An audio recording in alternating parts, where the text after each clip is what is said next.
Some stories don't start with a scream. They start with a small wrong detail, the kind your body notices before your mind can explain. A quiet driveway, a familiar car where it shouldn't be, and a split second where your heart decides without asking you that something sacred is already breaking. Tonight, we're not here to clap when someone gets what they deserve. We're not here to throw stones or pick sides. We're just going to step into this with a little stillness, because sometimes the worst moment of a life isn't the end of it. Sometimes it's the door that slams shut so another one can finally open, even if it hurts like hell at first. I went to visit my dad. I saw my wife's car parked at his gate. I didn't honk. I didn't call out. I walked closer, held my breath, and listened through the door until I heard them say my name like I wasn't a person anymore.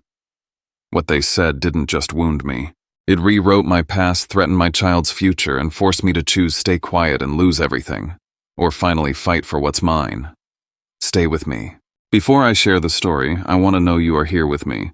Just say listening in the comments or tell me where you're from. I love hearing how far my story can reach.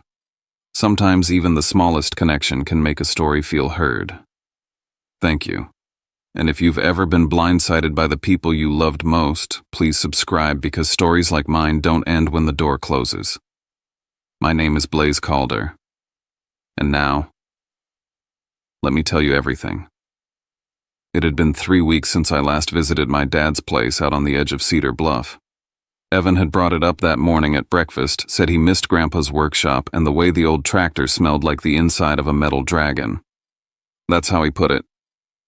I smiled, told him we'd drive up after school. Just a normal visit. Just a father taking his son to see his grandfather. That's the story I repeated in my head all the way down that narrow county road, trying to believe it. The trees had gone half bare, scattering crisp leaves across the gravel shoulder. My heater barely kept up with the chill, but Evan was bouncing in the back seat, humming whatever tune was stuck in his 11-year-old brain. I took the last turn before Dad's property, the tires crunching over loose rock, and then I saw it, her car. Sloane's car.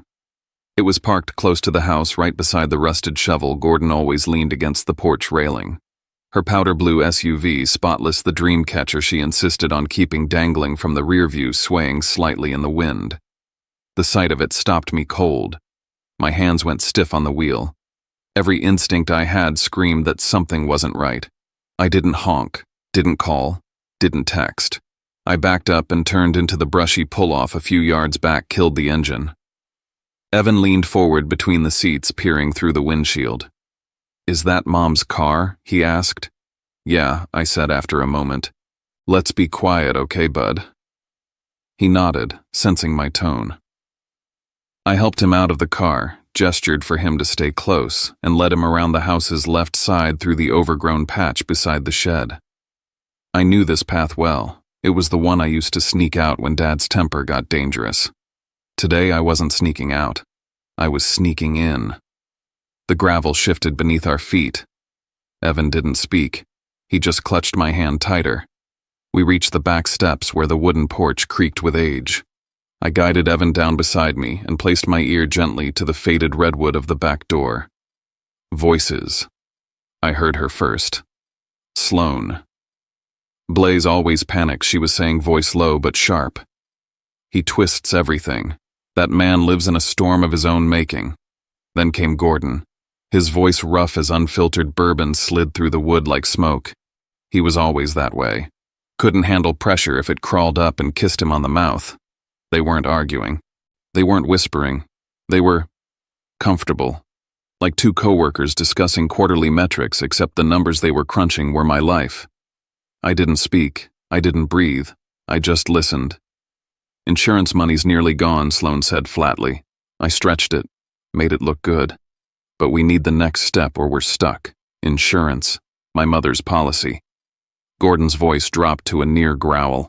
We waited long enough. "What about the kid? Evan's not the issue," she snapped. "Blaze is.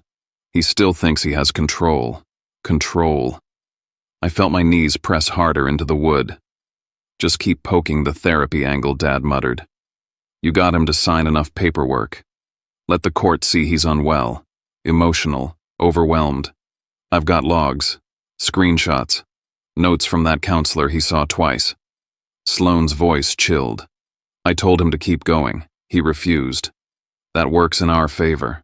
My stomach twisted. Every sleepless night I'd confess to her every worried word about Evan's future, every fragile truth I handed them to her thinking she was my wife. She was building a case. Gordon chuckled. You're sure about keeping the boy? He's better off with me, Sloane said. And with Blaze out of the house, everything stays cleaner, legally and otherwise. I turned to Evan, whose small fingers clutched mine like they sensed the quake in my soul.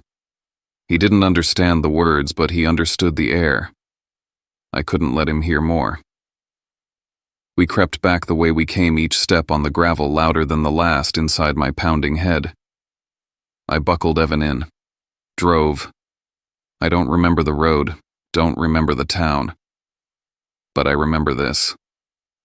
I didn't go to visit my father that day. I walked into a betrayal with my son in tow and left knowing the two people I trusted most had gutted me with a smile. I drove home beside a woman who would be asleep in our bed by midnight, and I said nothing. 3 months before that day, if you'd asked me if I was happily married, I would have said yes. No hesitation. We lived in a modest house off Hawthorne Lane, 3 bedrooms, a creaky back porch, and a fireplace that never worked quite right. Evan was thriving in school, reading way above his grade level, building Lego cities with borderline obsessive precision. Sloane handled the budget, the scheduling, the insurance documents. She was always so organized, so capable. It made me feel like I could finally breathe. After all, I grew up in a house where capable meant survival. Gordon Calder didn't believe in hugs or high fives. He believed in results. Mistakes earned silence, sometimes worse. My only real escape had been the county library, and now, ironically, I worked there down in the archival room, organizing documents no one else wanted to touch. It was quiet, predictable. Unlike Sloane, she made life look effortless. She always knew what to say to make me feel better. Or worse. You're doing your best, Blaze, she'd whisper when I'd panic over some forgotten bill. You're a good man. You just need rest. Let me handle this. So I did. That summer, she started bringing her phone everywhere, even to the bathroom. She said she was watching market trends. Then she started bringing up the insurance money, how we should put some aside for Evan's future, how she was researching college funds, private school options, better therapists. It sounded generous. Then Dad started calling more. His voice on the phone had changed, softer, almost amused, when he asked how Sloane was. He never cared much for my personal life before. I chalked it up to aging. Maybe he was mellowing. But the first real crack in the picture came one Tuesday at the library. I was shelving returns when I heard Tessa whispering behind the counter. They were sitting so close. It was weird. Like, not just in-laws weird. I paused. Who, someone asked. Sloane Calder, Tessa said. And Gordon. I saw them at the diner Monday. Booth in the back, laughing like they were planning a heist. The words hit like a slap. I walked away before I could hear more.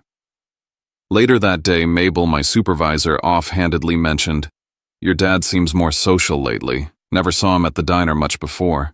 Now he's there twice a week. I wanted to believe Sloane was just helping him with something. Maybe legal papers, maybe settling old accounts. That night I asked her softly, careful not to sound accusatory. She didn't flinch. Your dad needed help. He's been nervous about estate stuff. Didn't want to bother you. She turned the conversation gently toward me. You've seemed tense lately, Blaze. Maybe talk to someone again just to unload a little.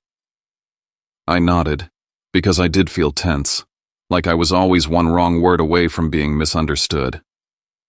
A week later, she said she was going to Dad's to help him clear out the shed. When she came home, the car was spotless, no mud, no smell of dust or oil, like it hadn't gone anywhere near Gordon Calder's gravel driveway. She said it rained. It hadn't. I said nothing. That night I watched Evan sleep and told myself, keep the peace, keep the family. Don't ruin what's good over a few weird coincidences. But Sloane stepped outside to take a call around 10 p.m., came back in smiling like nothing happened, and I realized there was a whole world she lived in that didn't include me, and I had no idea how long that world had existed. The signs weren't random anymore. They were pieces. Sharp-edged, quiet pieces that had been falling into place for months, maybe longer, but now they formed a pattern I could no longer ignore. It started with small things. Too small at first to make noise. Sloane would casually mention details about my work schedule, things I hadn't told her yet. Or she'd remind Evan of a change in his school day before the email even hit my inbox. When I asked her how she knew, she'd smile that calm, unreadable smile and say, "I just guessed." Lucky guess, I guess. But her guesses were always right. At first I chalked it up to coincidence. Then I remembered how Gordon used to pry information out of people without them realizing, how he'd stand in a doorway long enough, quiet enough, until someone spilled something they didn't mean to. And then I remembered the only other person I talked to regularly was Evan, my 11-year-old son. Trusting, observant, always eager to please. My stomach turned. One night after Evan went to bed, Sloane sat across from me at the kitchen table and brought up the life insurance policy from my mom again, except this time she named the exact amount. Down to the cent. It's not about spending Blaze. It's about reallocating for long-term growth.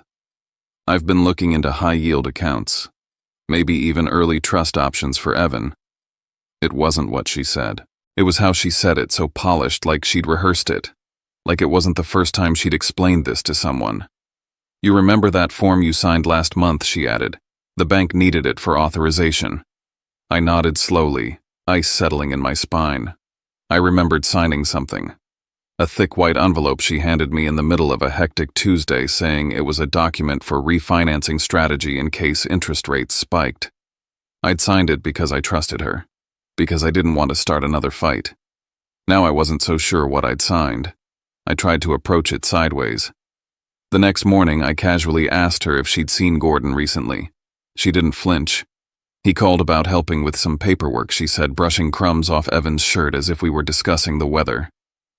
"Blay, I think your stress is getting worse. Maybe it's time you talk to someone again." By that afternoon, she'd booked me a therapy appointment for Friday. "Just to help you cope better," she said gently. Too gently. Like she'd expected my question. It was becoming obvious therapy wasn't just therapy anymore. That night, Evan climbed into my lap while I was reading on the couch. He leaned his head against my chest and said, "Mom said if you're too tired lately, I could stay with her for a while. Just until you're not so sleepy all the time." I didn't react right away. I just held him a little tighter. But my mind exploded. That wasn't a comment. That was a test balloon. A trial script slipped into our son's world like it was harmless. I waited until everyone was asleep. Then I dug through the filing cabinet in our hallway bottom drawer where we kept family documents, bank statements, insurance letters, the kinds of things Sloane always handled for convenience. I found opened envelopes, statements I'd never seen, an unfamiliar account summary tucked behind Evan's school records. Some of the documents had my signature on them. At least they looked like my signature. I made photocopies of everything. 2 days later, I walked into the bank where we kept our joint accounts and asked to speak to someone about a few routine verifications.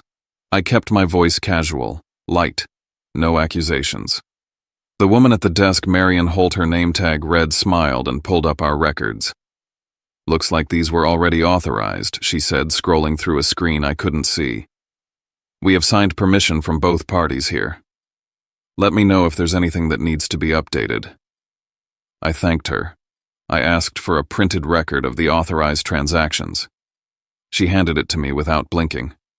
I read the names, the dates, the amounts, and one line stood out: a document signed B. Calder authorizing Sloane to manage a restructuring of the home equity. I never signed that, not willingly. I walked out of the bank with the papers folded tight in my coat pocket and a fire building in my chest.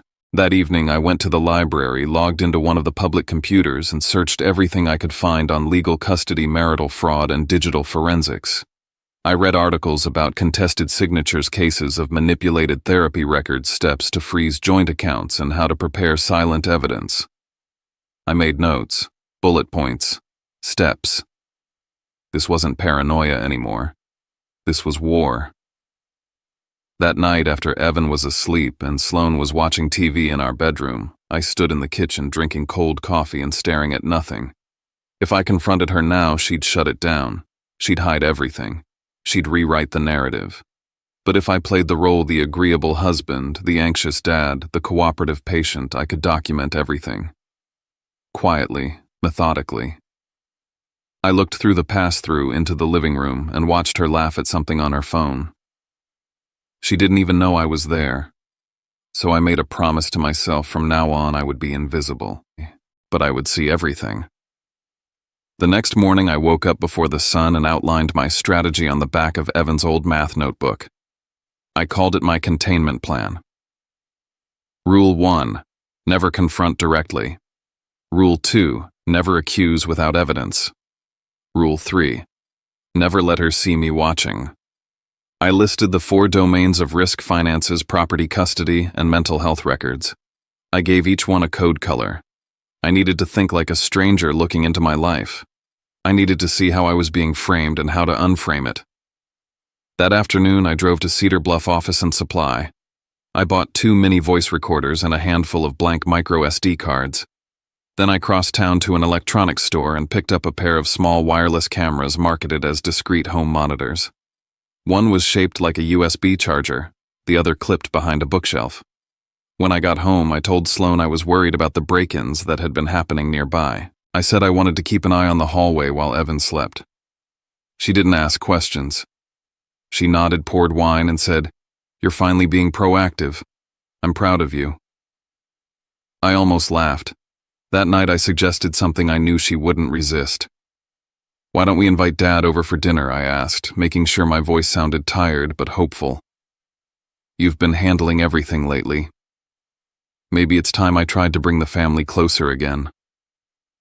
She hesitated only a second. "Then I'll call him. Let me handle it." I watched her carefully. She didn't even ask me what day worked for me. She just moved to the living room and picked up the phone. She wanted to be the one to control the invitation. I installed the camera that evening, one pointed at the living room from the hallway shelf, the other clipped behind the flower vase on the bookshelf. The voice recorder I carried in my pocket. The dinner was set for Thursday. When Gordon arrived, he walked in like he lived there. Tossed his jacket over our banister, kissed Evan on the head, and sat down like it was his table. Sloane beamed and called him Dad with that smooth, easy tone I'd once thought was charm. Now I heard control in it. Performance. They talked about Evan's school, the weather, a broken fence near the back of the property, but every so often they'd glance at me like measuring when to shift gears. It came during dessert. Blake Gordon said, chewing slowly, "You ever think about what you're leaving Evan long-term?" Sloane picked up from there. "We were talking about refinancing the house," she said casually, "just to optimize interest rates. It's already in process." I froze. "Refinancing?" She nodded, smiling. "Yeah. You signed the form I gave you last month. Remember, it's just procedural. I didn't want to stress you." Gordon chimed in, mentioning a lawyer I'd never met. "Should be done by next week," he said. "Clean paperwork." I nodded slowly, but inside, I was boiling. That night, after they'd both gone to bed, I transferred the footage from the camera to my external drive, replayed the audio from my pocket recorder. I had names, dates, context, intent, and then came the final blow. The next morning, Sloane reminded me of my therapy appointment. "I already gave them some notes," she said, "just so they understand you better." I tried to breathe evenly. "Notes?" I asked. "What kind?" "Nothing big, just some context. I mentioned how you sometimes stay up late, get anxious, overthink things. I want them to help you better." I smiled. I thanked her, and I understood. She wasn't documenting my healing. She was building a profile, and she was using a licensed professional to certify it. That night, I lay awake, the audio playing on repeat in my headphones. Her voice, Gordon's, saying things they didn't think I'd ever hear. This wasn't just betrayal. This was a full redesign of my identity, one they could use in court to take everything, including Evan. and I would not let that happen. The second I stepped into that bank again, it felt like crossing a line I couldn't return from. I wasn't here as the husband running errands. I wasn't here as the father casually checking in. I was here as a man trying to track where his life had bled out behind his back and who was holding the knife. I met Marion Holt in one of the smaller conference rooms, windowless quiet, just the hum of the AC and the clack of her keyboard. I kept my voice even casual. I'm building a tuition plan for Evan. I'd like to run a financial health check, pull up anything recent with the joint accounts authorizations withdrawals. She smiled. Of course. That's smart. But when the screen lit up, her face changed. Slightly. Just a flicker in the eyes. There it was, a joint account. But not with me. Gordon Calder. Sloan Calder. That account had been active longer than I'd expected. Small transfers 6 months ago, increasing to 4-figure moves just last month. The dates weren't random. They lined up with the moment Sloan started suggesting therapy. With the moment Gordon began calling more often, asking vague questions about Evan's school schedule, our mortgage, the status of my job. They weren't curious. They were coordinating. Marion hesitated. Some of these have your signature. Here on the authorization for that rollover. I leaned forward. Can I see that? The signature looked close. Too close. But the pressure was wrong. The loop on the B was too sharp. Like someone practiced a little too much. I kept my face still. I nodded. I'll need a copy of that. Also, if any documents are pending right now, especially mortgage-related, I'd appreciate a heads up. She clicked around, cautious now. There is one refinancing request in progress. It hasn't finalized yet, but it's queued to clear this week. I thanked her and walked out of there like nothing was wrong. But everything was. Back at the library, I found the corner computer, signed in, and started building my timeline. Sloan's push for therapy. My signatures showing up on things I didn't authorize. Her sudden interest in optimizing the insurance from my mom. The money movement. All of it lined up like puzzle pieces that suddenly made the picture clear. And worse, she was already prepping the school. When I picked Evan up early that day, the front office receptionist smiled at me and said, "Oh, his mom was just here the other day. She had a few questions about pickup procedures, changes to guardianship info." I forced a laugh. She's thorough, huh? Inside, I felt my spine go cold. She wasn't asking questions. She was preparing the exit strategy. I dropped Evan off at a friend's house that evening under the excuse of a last-minute project. I didn't want him anywhere near what I was about to hear. Because Sloan's car was at my father's house again. I parked 2 houses down and walked slow soft. The porch light was off. The windows were closed. But the kitchen window was cracked just enough. And I heard everything. The petition goes in next week. I've already drafted the affidavit. Sloan's voice was clear, controlled. Like this was just another task on her to-do list. "You'll be filing first, right?" my father asked. "Obviously. If Blaze gets a lawyer first, he'll drag it out and make it messy." "He won't," Gordon said. "He's always too slow. And he's tired. You keep pushing the therapy angle." Sloan chuckled. "Already did. I sent the doctor a few journal entries. He thinks Blaze is spiraling." That sentence hit like a bat to the ribs. They were building a legal record, fabricating my mental state to get custody of Evan. They'd use the therapy I was tricked into attending. The notes I never even knew she was sharing, the whole damn setup. And then I heard something that made me sick. Gordon asked, "What if he refuses to sign?" "He won't," she said. "And if he does, we'll make it look like he did." I stepped back from that window, bile in my throat. Not from the betrayal anymore. That was old news. But from the realization that I was now in a race. Not for my pride, not for revenge. For my son. The next morning I left Cedar Bluff. Not for good, but for clarity. I drove to the next town over and walked into a law office I'd researched for hours the night before. No connections to my father, no ties to anyone I knew. Just one name, Harlow Keene. Family law specialist. Cold eyes. Quick mind. I sat across from her in a bare room with white blinds and zero small talk. I laid it all out, the recordings, the forged signatures, the therapy ploy, the school contacts, the account statements. She didn't flinch. "You're not paranoid," she said. "You're already under fire." I swallowed hard. "So what now?"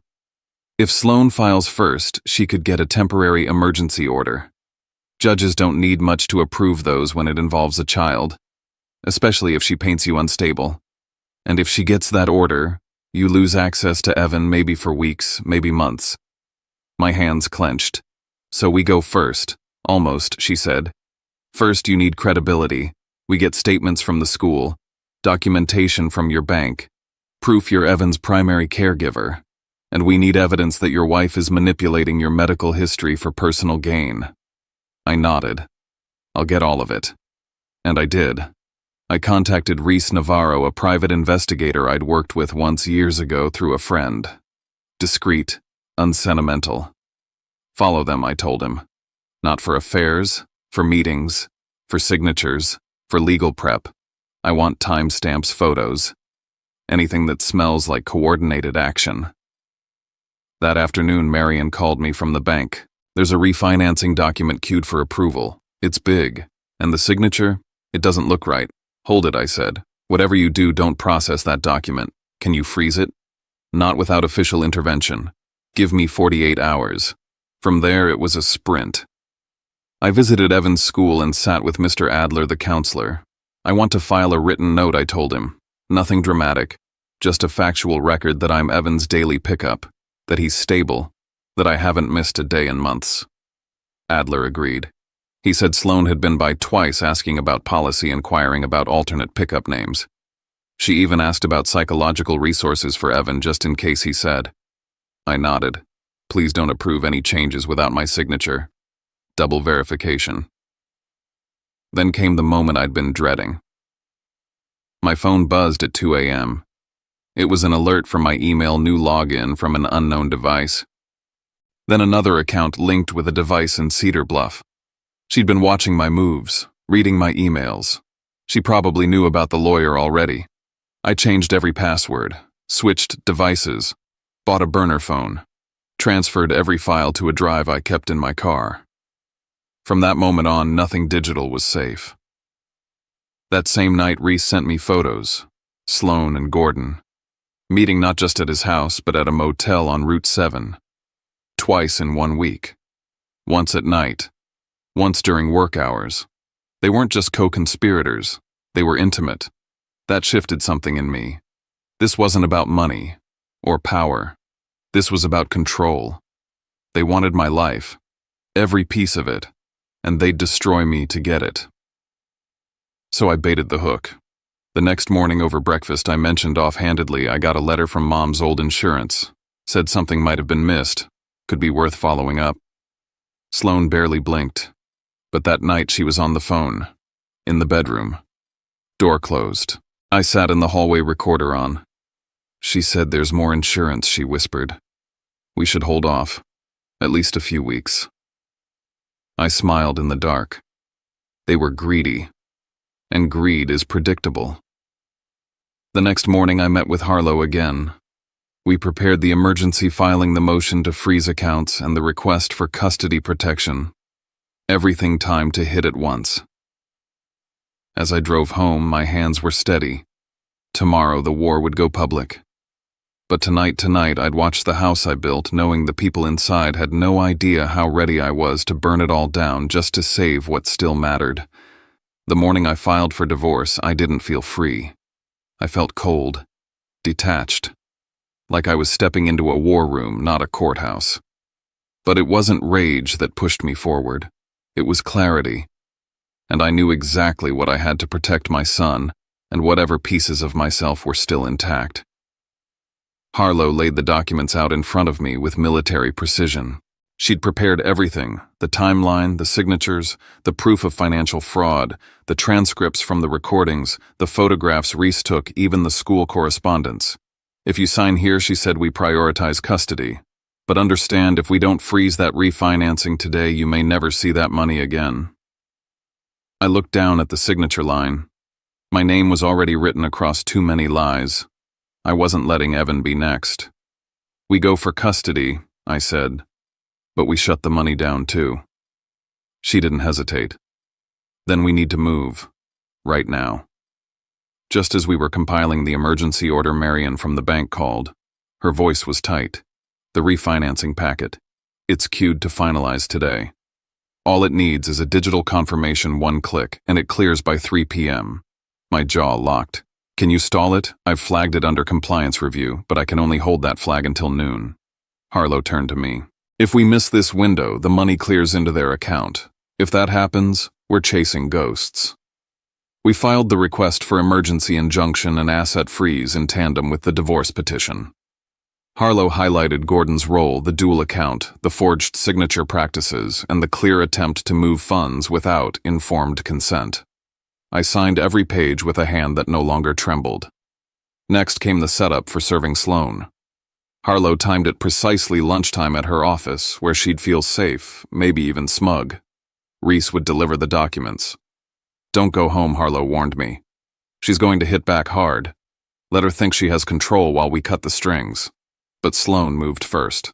At 10:24 a.m., I got a call from Evan's school. Mr. Calder, the receptionist, said.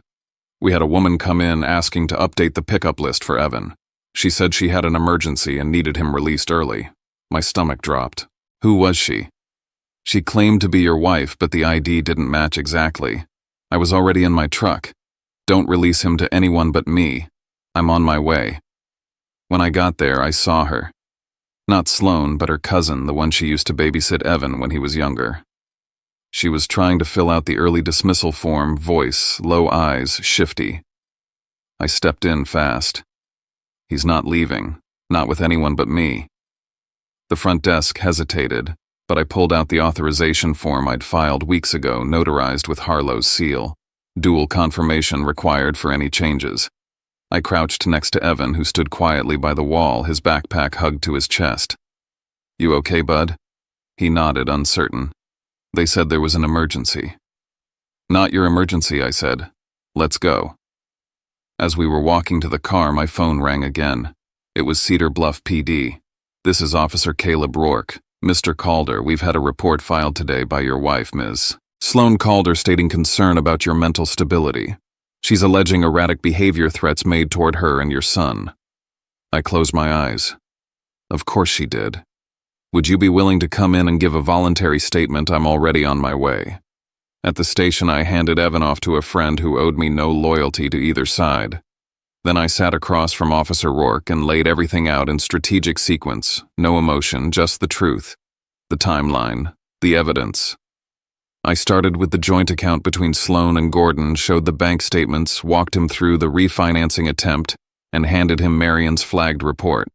Then I gave him the audio recording of Sloan and Gordon planning to manipulate my therapy records and take custody. I backed it up with the school's email confirming attempts to alter Evan's pickup routine.